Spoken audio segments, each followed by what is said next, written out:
High, আমি twinkle. আমি চলে এসেছি আমার নতুন আর একটা ব্লগ নিয়ে। ছোট ছোট কতগুলো দিনের ব্লগ একসাথে আমি তোমাদেরকে দেখাচ্ছি। এই দিনটা ছিল অক্ষয় তৃতীয়া দিন। অক্ষয় তৃতীয়া দিন আমাদের অফিসে পুজো হয়, সেখানে মিষ্টি দেওয়া হয় আমাদের সমস্ত ক্লায়েন্টদের। তো সেই মতো সেই দিন মিষ্টি ক্যালেন্ডার দেওয়া হয়েছে, পুজো হয়েছে। আমি এরকম ফুল রেডি হয়েছি।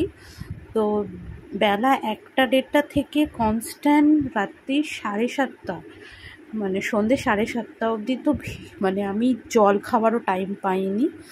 যাই হোক, শরীরটা খুব খারাপ করে দিয়েছিল কনস্ট্যান্ট এর জন্য, দাঁড়িয়ে থাকার জন্য, জল না খাওয়ার জন্য। সেই জন্য আমার পরের দিন পাটা পুরো ফুলে যায়। পরের দিন 1 তারিখ ছিল, ছুটি ছিল, কিন্তু পাটা ফুলে যায়। তারও পরের দিন মানে 2 দিন বাদ আমার বার্থডে, মানে রাতে আমি কিছু করতে চাইনি, খেতে চাইনি, তাও আমার বর শুনবে না। তো যথারীতি ছোটোখাটো আয়োজন করেছে, কিন্তু পাটা কেন ফুলেছে বুঝতে পারছিলাম না। আমি বারণ করেছিলাম, কিন্তু শেষ তো শুনবে না, সে তো অনির্বাণ, সে তো সেলিব্রেশন করেই ছাড়বে। সো যাই হোক, সেলিব্রেশন করলাম। তো তার পরের দিন 5 তারিখ সোমবার আমাদের ডক্টর ভিজিট ছিল, পাটা কেন এরমভাবে ফুলছে।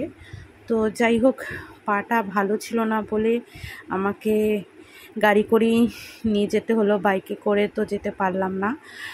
তো আমরা দুজন মিলে বেরিয়ে পড়লাম সারাদিনের জন্য। তো এই তো যাচ্ছি ডক্টরের কাছে। সেদিনকে আবার সর্দি কাকে বলে,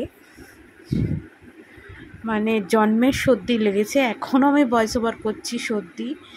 তো এই তো পৌঁছে গেছি হসপিটালে। পা আবার ফুলে গেছে, পাটা তুলে বসেছিলাম, আমি ক্যামেরা করছিলাম,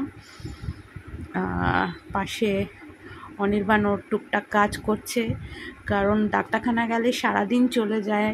কিন্তু যেহেতু সোমবার সপ্তাহের প্রথম দিন, কাজ ছিল, তাই কাজ করছে।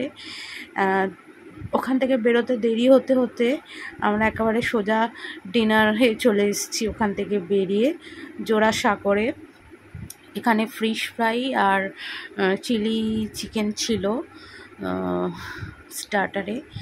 চিলি চিকেনটা ভালো ছিল, ফিশ ফ্রাইটা তো খুব ভালো ছিল, কিন্তু একটু ঝাল ছিল। তো খেয়েছি, ভালোই লেগেছে, কারণ অনেক কিছু খাওয়া বারণ, সেদিনের মতো খেয়ে নিচ্ছি। এখানে মাটন লুচি আর চিংড়ি ভাপা নিয়ে এসেছি, আর অল্প একটু আলুর দম এনেছি মেন কোর্স।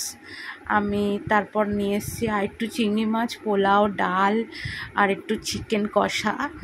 তো এইভাবে তো আমার বার্থডে ডিনার করলাম। তো ভিডিওটা ভালো লাগলে লাইক করো, শেয়ার করো, বাই।